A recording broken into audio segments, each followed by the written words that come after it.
Olá, família! Sejam muito bem-vindos ao nosso canal.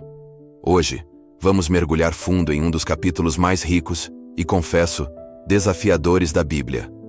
Hebreus, capítulo 5. Já pegou seu café, sua água, sua Bíblia? Então, vamos juntos nessa jornada de fé. O autor de Hebreus começa nos explicando o que é um sumo sacerdote. Ele diz que todo sumo sacerdote é escolhido entre os homens para representar o povo diante de Deus. A função dele é apresentar ofertas e sacrifícios pelos pecados. E aqui tem um detalhe muito importante. Como o próprio sacerdote é um ser humano, cheio de fraquezas, ele consegue ser paciente e compassivo com aqueles que erram por ignorância. Ele entende a luta, porque ele também luta. Por isso ele não oferece sacrifício só pelo povo, mas por ele mesmo também. E a honra de ser um sumo sacerdote não é algo que alguém pega para si. Não é um cargo que se conquista por ambição.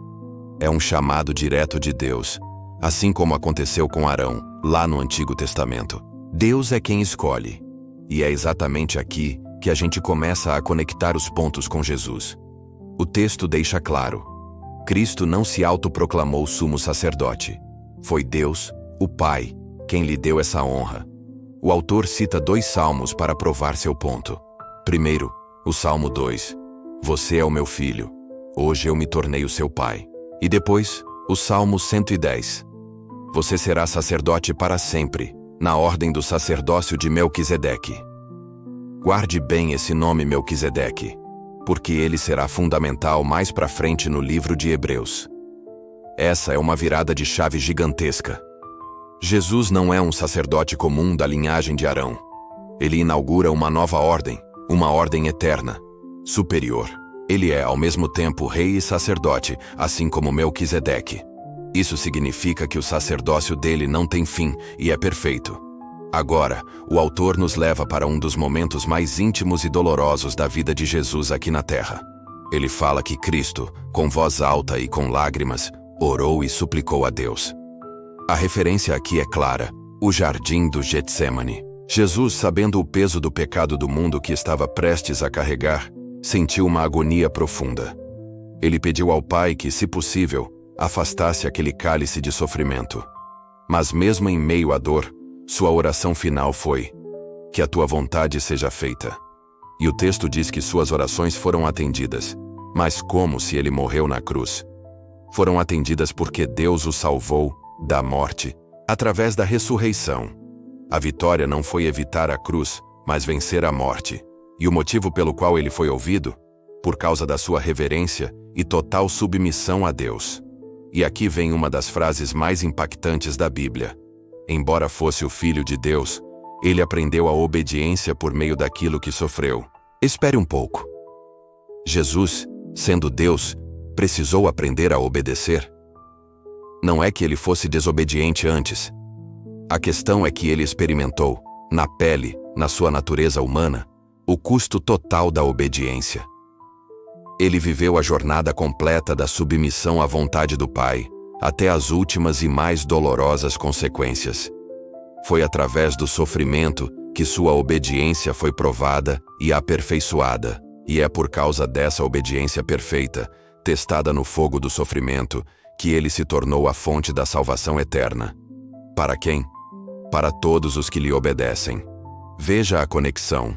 Nós somos salvos pela obediência dele, e nossa resposta a essa salvação é a nossa obediência a ele.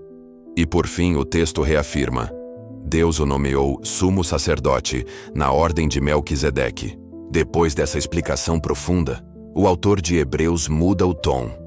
É como se ele parasse, respirasse fundo e dissesse: gente, eu tenho muito mais para falar sobre isso, sobre esse sacerdócio de Melquisedeque.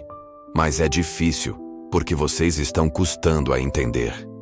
É um puxão de orelha, mas um puxão de orelha de quem ama. Ele diz: pelo tempo que vocês têm de caminhada, já deveriam ser mestres, capazes de ensinar outros.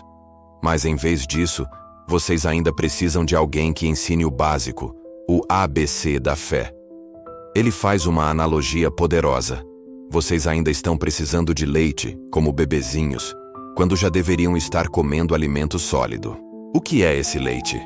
São as verdades fundamentais da fé, os primeiros passos. E o que é o alimento sólido? São os ensinamentos mais profundos, como a teologia por trás do sacerdócio de Cristo. O problema não era o leite em si, mas o fato de que eles deveriam ter progredido para além dele. Ficar só no leite impede o crescimento. Quem só bebe leite, diz o autor, ainda é criança na fé e não tem experiência para discernir entre o certo e o errado. Mas o alimento sólido é para os maduros. E quem são os maduros? São aqueles que, pela prática constante, treinaram seus sentidos espirituais para diferenciar o bem do mal. A maturidade cristã não é só acumular conhecimento, mas aplicar esse conhecimento na vida diária, exercitando o discernimento. Essa exortação é tão relevante para nós hoje, não acha? Quantos de nós estamos há anos na igreja, mas ainda patinamos no básico? Satisfeitos com o leite do domingo, sem buscar o alimento sólido durante a semana, sem praticar o que aprendemos. O chamado de Hebreus 5 é um chamado para sair da zona de conforto espiritual.